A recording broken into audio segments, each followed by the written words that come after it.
One of the things that you can do in Schoology involves what are called resources. Resources is basically a place where you can store files so that you can use them in other courses, or maybe it's something that you've done elsewhere and you're able then to access it here.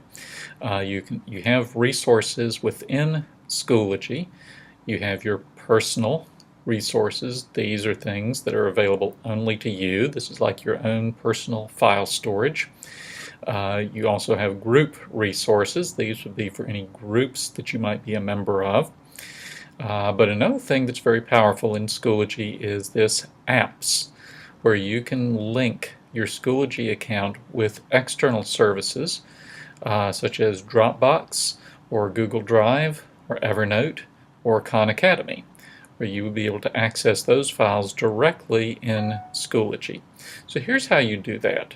You pull down the resources menu at the top, go down to apps, click there, and then you will see over here on the side resource apps.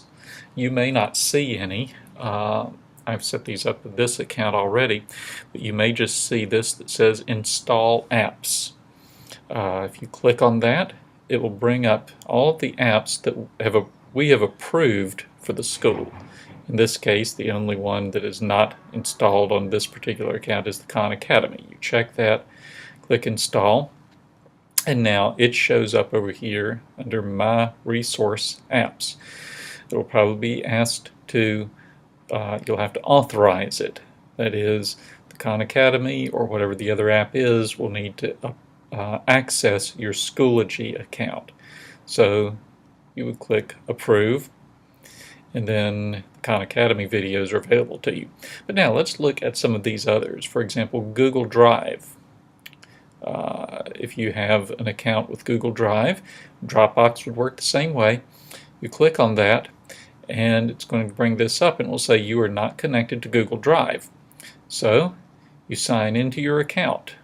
This is your Google account. Now it's going to ask you for permission. So click accept. Okay, and then in this case I have authorized Google Drive previously, and so it brings up the files that I have there.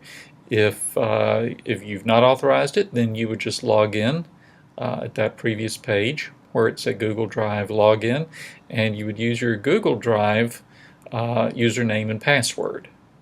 Not your Schoology, but your Google Drive, because you're giving Schoology the right to access Google Drive, so it needs your username and password.